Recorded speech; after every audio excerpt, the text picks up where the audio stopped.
Nefesh. Esta palabra hebrea aparece 754 veces en la Biblia, pero la Iglesia prefiere que nunca la conozcas. ¿Por qué? Porque Nefesh revela algo tan perturbador sobre los animales y la eternidad que los teólogos pasaron siglos intentando ocultar. Cuando el Génesis usa esta misma palabra para describir tanto a los humanos como a los animales, los traductores hacen algo muy sospechoso. Lo que descubrirás en los próximos minutos no solo pondrá en duda todo lo que te enseñaron sobre el alma animal, sino que puede revolucionar por completo tu comprensión sobre la vida eterna y la resurrección. Si tienes el valor de descubrir esta verdad bíblica oculta, comenta ahora Nefesh revelado y prepárate, porque cuando termines este video, tu visión sobre los animales, el alma y la eternidad jamás será la misma. Empecemos este inquietante viaje hacia la verdad. Vamos a la primera revelación que hará explotar tu mente. Abre tu Biblia en Génesis capítulo 1, versículo 20. Lee con atención. Ahora ve a Génesis 2, versículo 7. Lo que acabas de leer cambiará todo lo que pensabas sobre los animales y el alma eterna. Pero primero necesitas entender lo que los traductores hicieron con una palabra específica, Nepiesh, en hebreo Nepsh. Esta palabra no es solo importante, es fundamental para comprender la naturaleza de la vida, tanto humana como animal. Cuando Dios creó a los animales acuáticos y a las aves, Génesis 1:20 usa la expresión Nefesh Chaya, alma viviente. Exactamente la misma expresión usada para describir a Adán en Génesis 2:7. ¿No lo crees? Vamos al texto original. En el hebreo de Génesis 1:20-21 leemos Yishretzu hamayim sheretz nefesh chaya, que las aguas produzcan abundantemente criaturas que tengan alma viviente.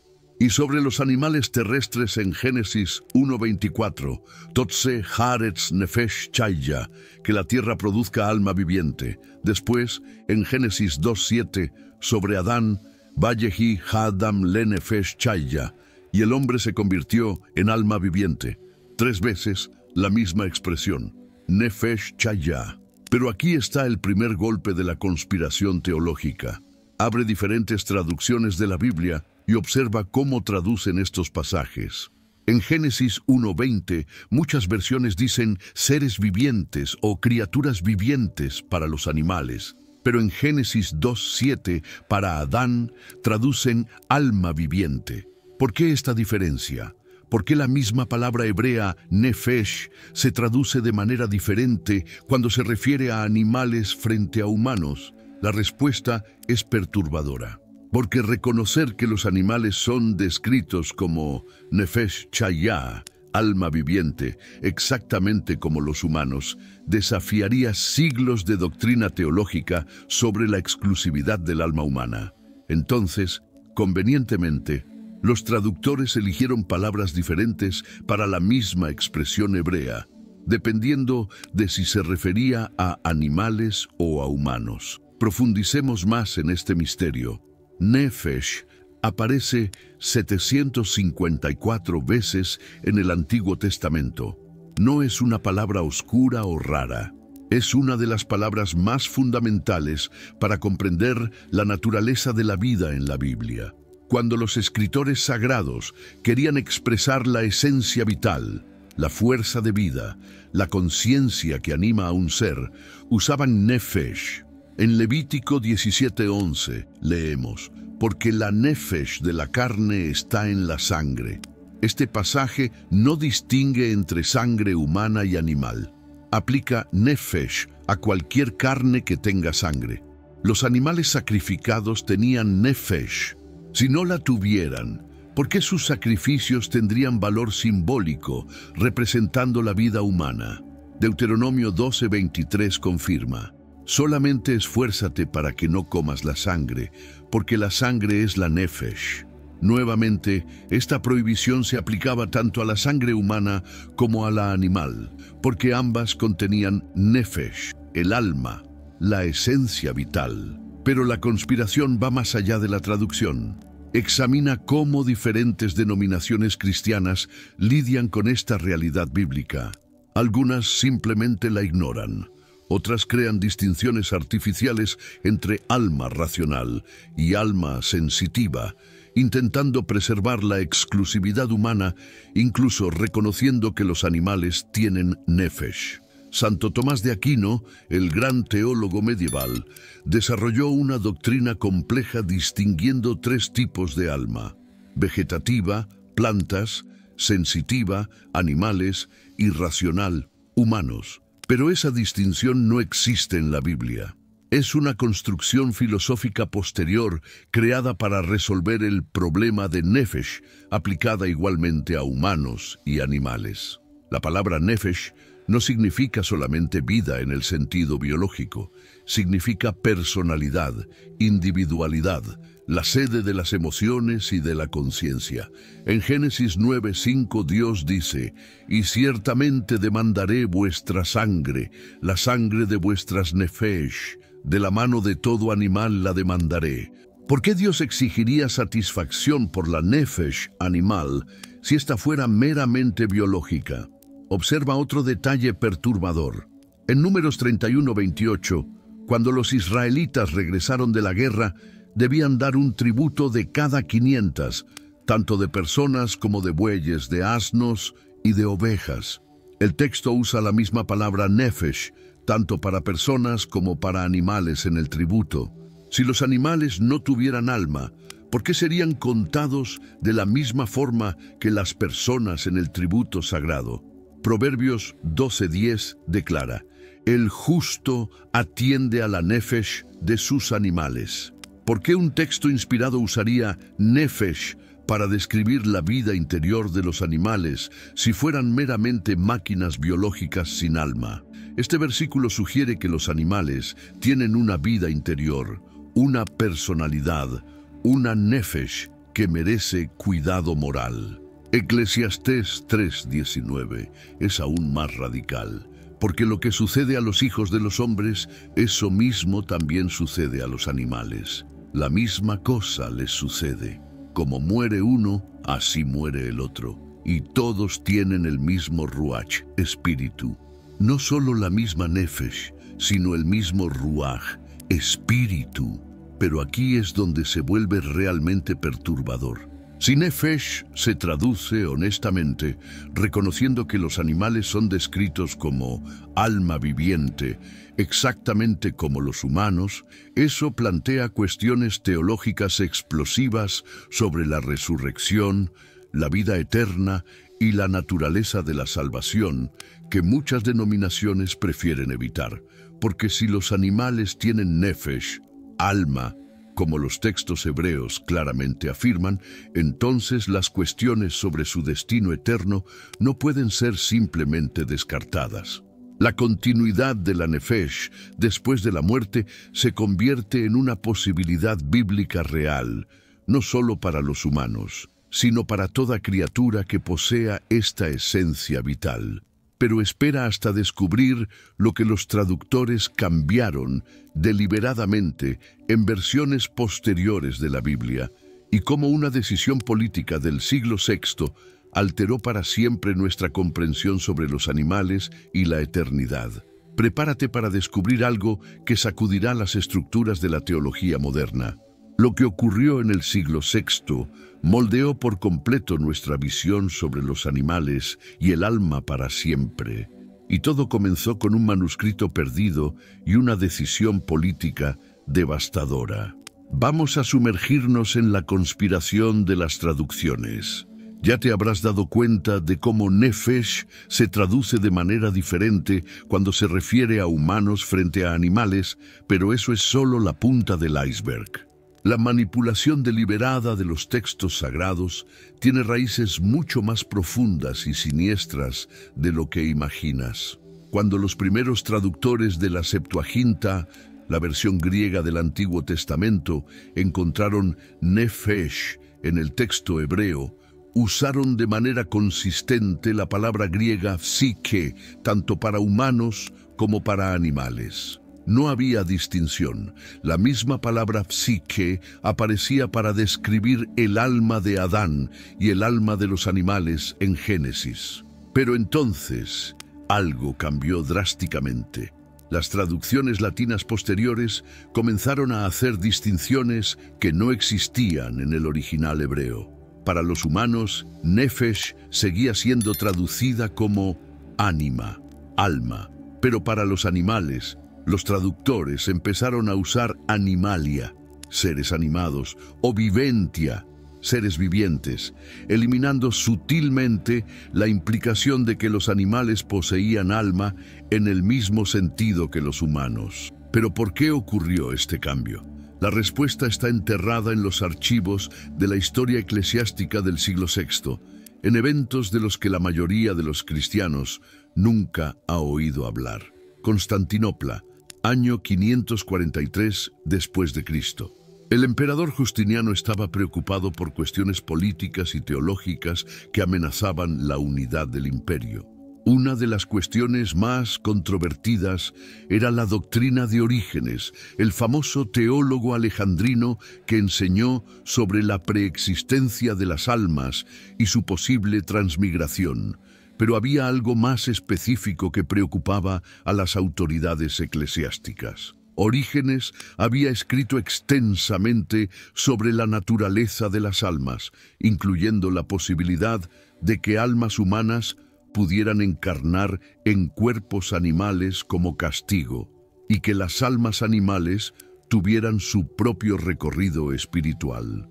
Sus escritos sugerían que la frontera entre humanos y animales no era tan absoluta como la Iglesia quería establecer. Fue entonces cuando un escriba bizantino llamado Teodoro de Antioquía dejó un testimonio perturbador en sus rollos personales. Estas anotaciones, descubiertas siglos después en un monasterio abandonado en el Monte Athos, revelan algo impactante sobre las correcciones hechas en los textos bíblicos durante ese periodo. Teodoro escribió: «Recibí órdenes de revisar las traducciones latinas de Génesis, particularmente los pasajes que tratan de la creación de la vida. Debo asegurarme de que la palabra nefesh se traduzca de manera que distinga claramente entre el alma racional de los hombres y la vida meramente sensitiva de los animales. Esta distinción es necesaria para combatir las herejías de Orígenes sobre la transmigración de las almas». Él continúa en sus anotaciones: «Es perturbador alterar traducciones que han sido aceptadas por siglos, pero los obispos insisten en que la claridad teológica exige esta distinción. Cuando nefesh se refiere a Adán, debo usar anima rationalis, alma racional. Cuando se refiere a los animales, solo vita, vida, o animalia, seres animados. De esta forma, la herejía de que los animales poseen alma como los humanos será combatida desde la misma traducción». Lo más perturbador en estos rollos es la admisión de Teodoro sobre la resistencia que encontró de otros eruditos. Muchos de los copistas más antiguos cuestionan estos cambios. Argumentan que estamos alterando el significado claro del texto hebreo.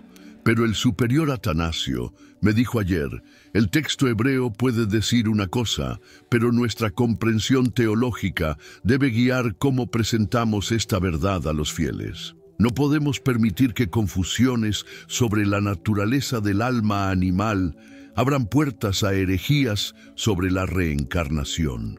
Este testimonio revela algo impactante.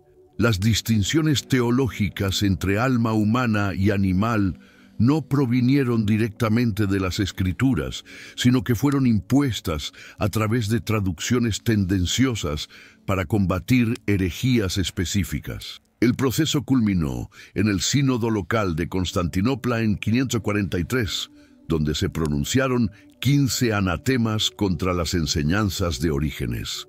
Aunque el foco principal fue la preexistencia y reencarnación de almas humanas, los anatemas también condenaron cualquier enseñanza que sugiriera continuidad espiritual entre humanos y animales.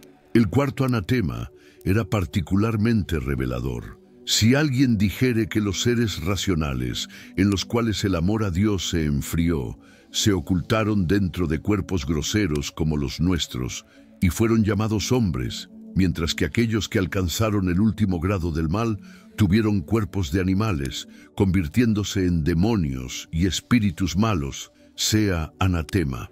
Esta condena tuvo un efecto colateral devastador.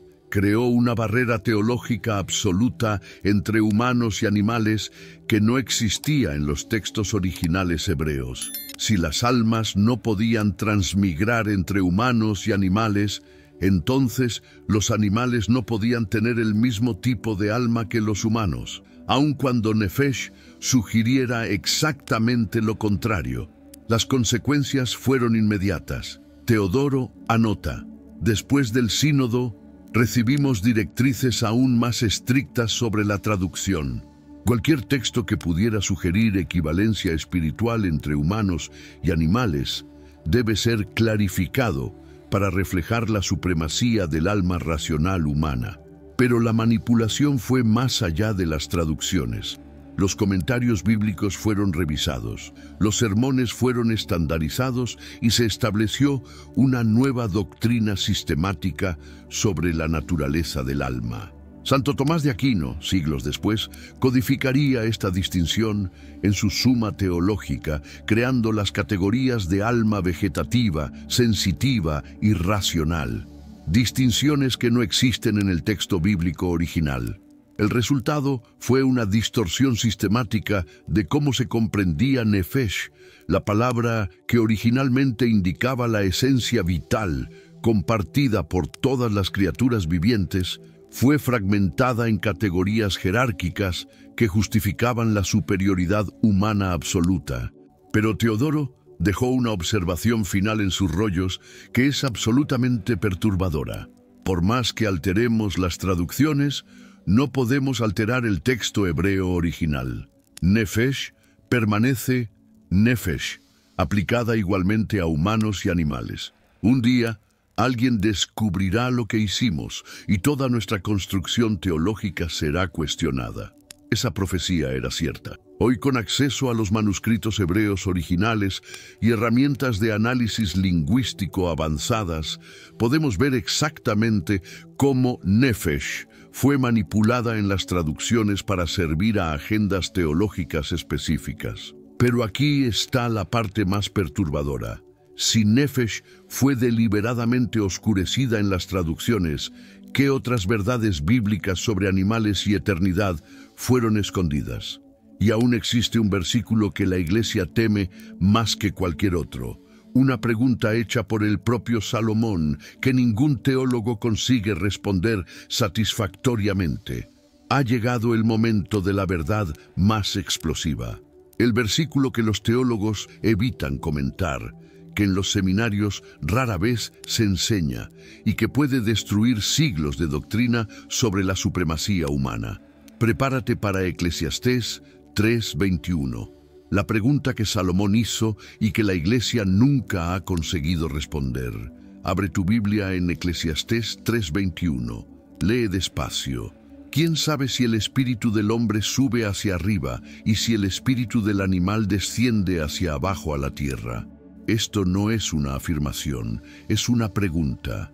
Y las preguntas retóricas en la Biblia siempre cargan con implicaciones devastadoras. ¿Por qué Salomón, el hombre más sabio que jamás vivió, haría esta pregunta si la respuesta fuera obvia? Si los animales no tuvieran espíritu, si no hubiera posibilidad de continuidad después de la muerte, ¿por qué cuestionar el destino de algo que supuestamente no existe? Pero antes de sumergirnos en las implicaciones de esta pregunta perturbadora, necesitamos entender el contexto que la hace aún más explosiva.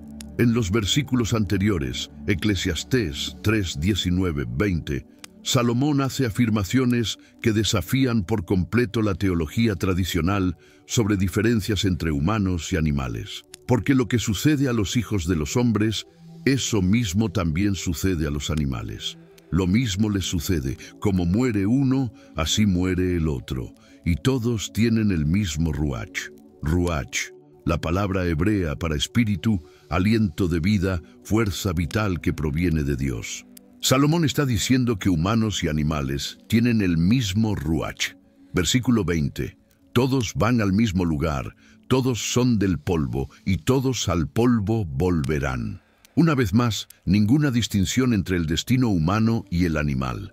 Todos van al mismo lugar, todos regresan al mismo polvo. Y entonces llega la bomba del versículo 21.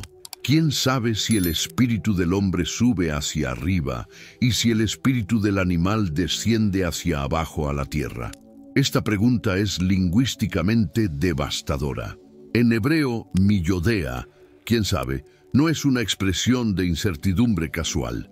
Es una pregunta retórica que implica quién puede estar absolutamente seguro de esto. Salomón está cuestionando el conocimiento humano sobre el destino de los espíritus, tanto humanos como animales. Pero aquí es donde se vuelve realmente perturbador. Si Salomón, inspirado por el Espíritu Santo, cuestiona si podemos estar seguros sobre el destino diferenciado de los espíritus humanos y animales, eso significa que la diferencia no es tan clara como los teólogos posteriores afirmaron. La estructura de la pregunta en hebreo revela algo aún más impactante. Haruash benai ha adam haola hilmala, bruach ha behema ha yoredet hilmata la aretz. La palabra ruach, espíritu, se usa igualmente para humanos y animales. No hay distinción cualitativa en el lenguaje, solo una cuestión sobre direcciones diferentes después de la muerte. ¿Por qué Salomón usaría la misma palabra ruach para ambos si fueran fundamentalmente diferentes? ¿Por qué no usar una palabra diferente para el alma racional humana frente a alguna fuerza vital menor para los animales? La respuesta es perturbadora, porque en el entendimiento hebreo original no existía esa distinción categórica que la teología posterior creó. Ruach es ruach, ya sea en humanos o animales. La pregunta de Salomón no es sobre la existencia del espíritu en los animales, sino sobre su destino después de la muerte. Esto nos lleva a una revelación aún más explosiva. Si Salomón cuestiona quién puede saber con certeza el destino de los espíritus animales, eso implica que existe la posibilidad real de que los espíritus animales tengan continuidad después de la muerte, quizá incluso resurrección.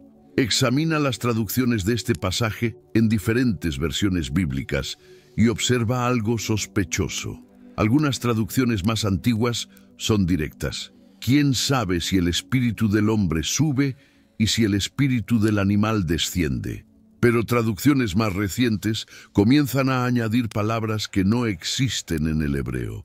La Nueva Versión Internacional, por ejemplo, traduce: ¿quién puede afirmar que el espíritu del hombre sube a las alturas y que el espíritu de los animales desciende a las profundidades de la tierra? Observa cómo profundidades fue añadido, creando una implicación negativa que no existe en el texto original. Otras traducciones insertan meramente o solo antes de desciende, nuevamente añadiendo juicios de valor que no están en el hebreo. ¿Por qué esta necesidad de aclarar un texto que Salomón dejó deliberadamente como pregunta abierta? La respuesta es que esta pregunta representa una amenaza existencial para doctrinas que dependen de la supremacía espiritual humana absoluta.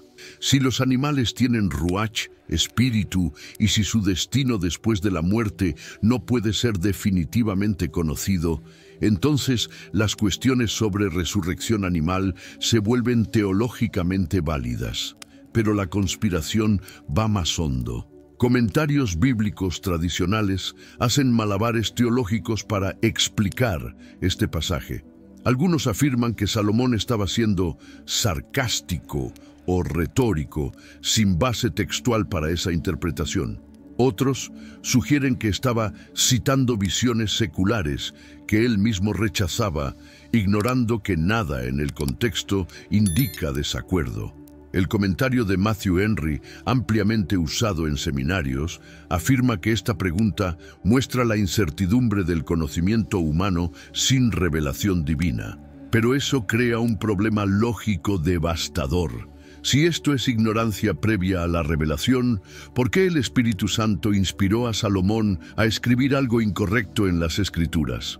Juan Calvino, en sus comentarios, intenta resolver el problema afirmando que Salomón estaba adoptando temporalmente la perspectiva de los escépticos. Pero esta interpretación fuerza el texto más allá de sus límites naturales. Nada en Eclesiastés 3 sugiere que Salomón esté citando a otros. Él está expresando sus propias observaciones inspiradas. La realidad es que Eclesiastés 3:21 representa una grieta teológica que no puede cerrarse fácilmente.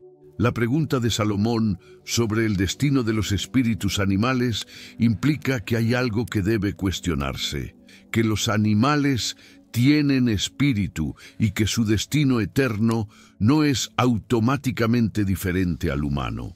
Esto se conecta directamente con Nefesh que descubrimos en los bloques anteriores. Si los animales son Nefesh Chaya, alma viviente, y tienen Ruach, espíritu, como los humanos, entonces la base bíblica para negarles continuidad eterna se derrumba por completo. Pero aún hay una dimensión más perturbadora de este pasaje. En hebreo, la construcción miyodea, quién sabe, se usa con frecuencia cuando el escritor quiere que los lectores consideren posibilidades que desafían presuposiciones tradicionales. Es una invitación a reexaminar creencias aceptadas. Salomón no está diciendo que es imposible saber, está preguntando quién realmente sabe, implicando que el conocimiento común sobre este asunto puede estar equivocado. Es un desafío directo al dogmatismo sobre destinos eternos basado en presuposiciones no bíblicas. Jonás 4:11 usa una construcción similar cuando Dios pregunta: ¿y no tendré yo compasión de la gran ciudad de Nínive? Es una pregunta retórica que llama la atención sobre verdades que deberían ser obvias, pero son ignoradas. De la misma manera, Eclesiastés 3:21 puede ser un desafío inspirado para reconsiderar nuestra presuposición sobre la exclusividad espiritual humana. ¿Quién sabe?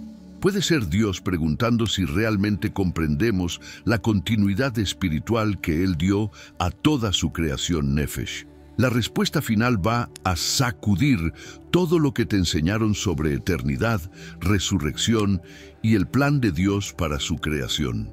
Ha llegado el momento de la verdad final que cambiará para siempre tu comprensión sobre Nefesh, los animales y la eternidad. Después de explorar las traducciones manipuladas, la conspiración histórica del siglo VI y la pregunta perturbadora de Salomón, una conclusión devastadora se vuelve inevitable. Nefesh prueba de forma incontestable que los animales tienen la misma esencia vital, la misma alma viviente que los humanos, no un alma inferior o sensitiva, sino Nefesh Chaya, alma viviente exactamente como la que recibió Adán. Esto no es filosofía humana ni sentimentalismo moderno, es la revelación explícita de las Escrituras Sagradas, que fue deliberadamente oscurecida por siglos de traducción tendenciosa y doctrina políticamente motivada. Cuando Génesis usa la misma expresión hebrea Nefesh Chaya para describir tanto a animales como a humanos, no está haciendo una comparación poética, está declarando una realidad ontológica. La esencia vital que anima toda vida consciente proviene de la misma fuente divina y posee la misma naturaleza fundamental. Dios sopló Nefesh tanto en los animales como en los humanos. Pero las implicaciones de esta verdad van mucho más allá de la lingüística bíblica. Si los animales poseen Nefesh, alma, y Ruach, espíritu, entonces las cuestiones sobre su continuidad después de la muerte no pueden ser simplemente descartadas basándose en doctrinas creadas para combatir herejías del siglo VI.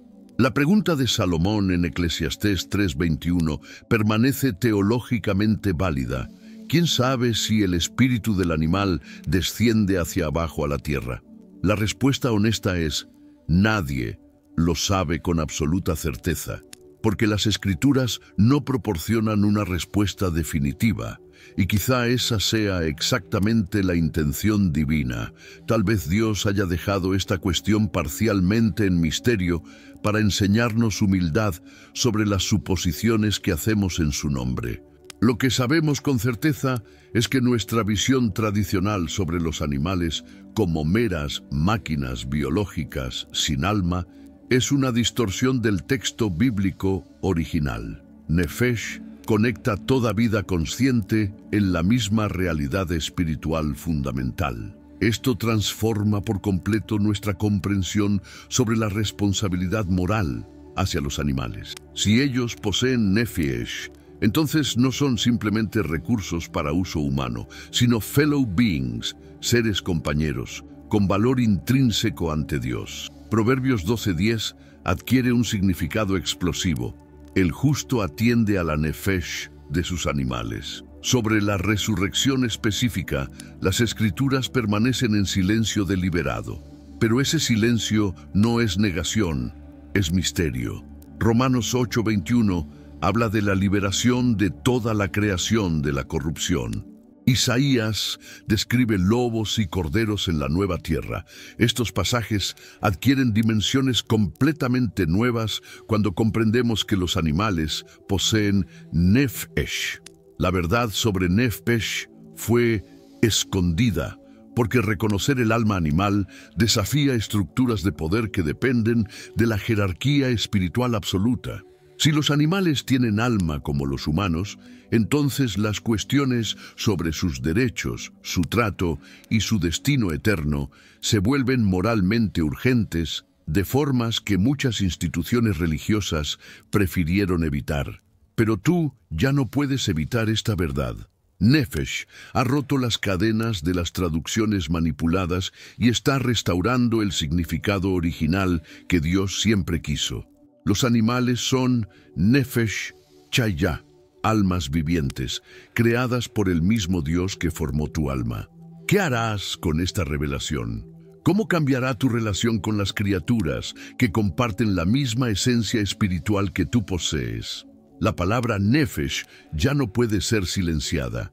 Si esta verdad te impactó tan profundamente como impactó nuestro recorrido, comenta Nefesh Revelado ahora mismo. Comparte este video con alguien que necesita descubrir lo que las Escrituras realmente dicen sobre el alma animal.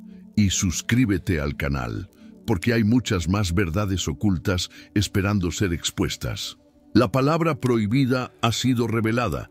Nefesh es real, y tu vida espiritual nunca más será la misma.